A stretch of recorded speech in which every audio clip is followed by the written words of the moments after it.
Hello, relatives!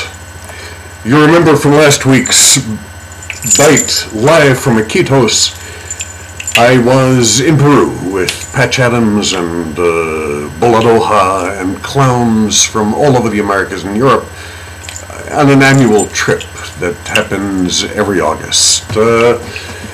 This is a continuation of that story and features my clown persona, which you are going to hear about and see. I thought I'd give you some advanced forewarning, just with nose and my castanets, which is part of my clown persona, and tell you about this extraordinary experience and this week's Schlagbite, which I entitle Welcome the Clowns, for the week August 30th, 2010. So, Iquitos, which is where we land, is the biggest city in the largest province in Peru. It covers the entire Amazon. It is also the home of its only mental hospital, the CREMI, the Centro Rehabilitación Enfermos Mentales Iquitos. The CREMI is a remnant of those old movie images of insane asylums, dark and damp and dirty, with iron-barred cubicles. Peru is closing these archaic institutions and moving to a community-based model.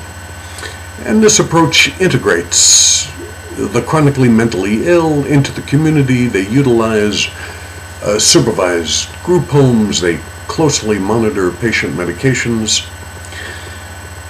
And the CREMI decided to make the hospital's closing a cause for community celebration.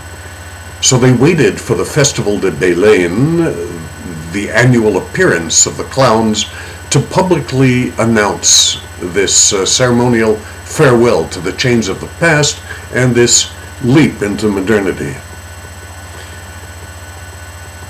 So the clowns and the festival are to support the public health of the community.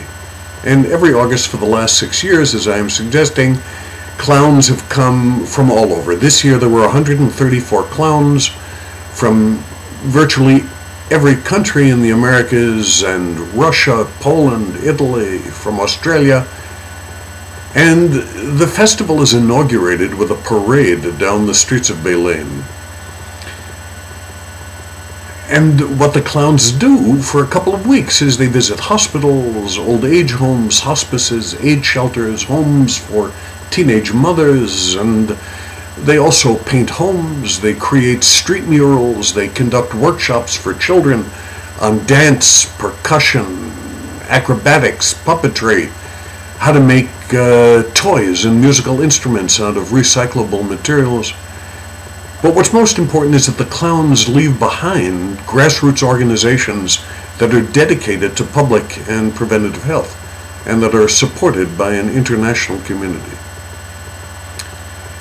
So, a couple of weeks ago, just the evening before we were going to tear down the barred cells, two psychiatrists, the CREMI director, Dr. Nestor Aguilar, and an Argentinian psychiatrist who is a Pan-American Health Organization consultant, Dr. Hugo Reales, welcomed the clown group, and they explained the symbolic significance of what was going to happen the following morning, that we would be helping them joyfully announce this leap into the future. And as a colleague, they asked me if I would join them in this ceremonial dismantling. And I agreed, but they had no idea that the next day that I was going to look a little bit different than I did this evening. I would appear in my clown persona.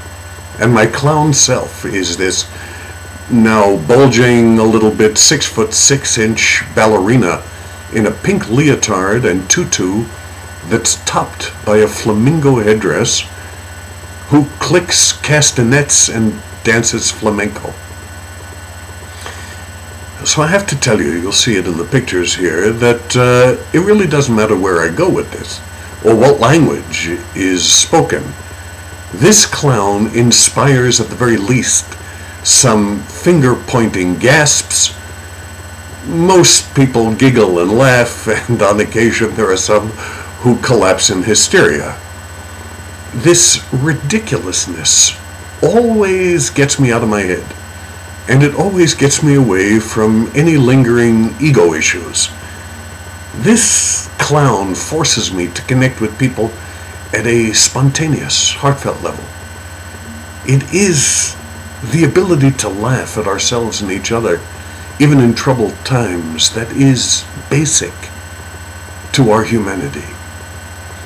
And the clown, the fool, is such an archetypical character that serves the societal role of poking fun, ridiculing, and making public the culture's secrets.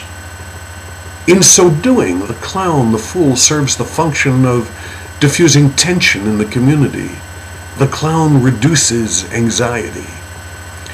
So the jesters, they get away with revealing that the emperor has no clothes because they are willing to reveal their own nakedness as well. Anyway, the next morning we drove in a bus to the Kremie, which sits in the middle of lush tropical vegetation outside the city's limits. Doctors, staff, patients, families, and rolling cameras met us at the gates. And on seeing me, my colleagues, Nestor and Hugo, smiled and applauded. All of us marched in singing and dancing, and when the energy peaked, the entire ensemble participated in the pulling down of the bars. I danced on the gates, and I was laughing at the thought that I was Alan Bates in The King of Hearts, and that anybody looking at the footage of this event would have trouble telling who were the patients from who were the visitors. Dancing on those fallen gates, on those crumbling walls, was, without a doubt, one of the highlight clowning experiences ever.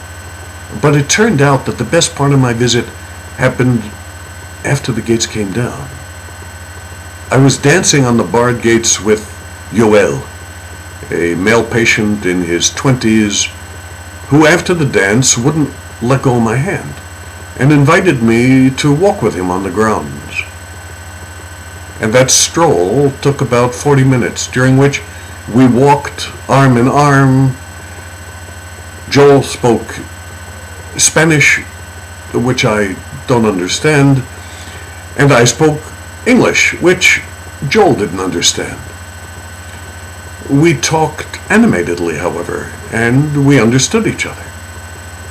I taught him the chorus to "She'll Be Coming Round the Mountain," and he would repeat, "When she comes." And as we walked together, arm in arm, it was clear that we both understood everything that was being said, because, like all loving connections, the contact is far more important than the content. Laughing, smiling, touching are a fundamental aspect of our humanity. Welcome the clowns. They speak for us all. Have a great week. Enjoy, laugh. Remember, we're all connected. Say this for all my relations. Mitakwiyasi.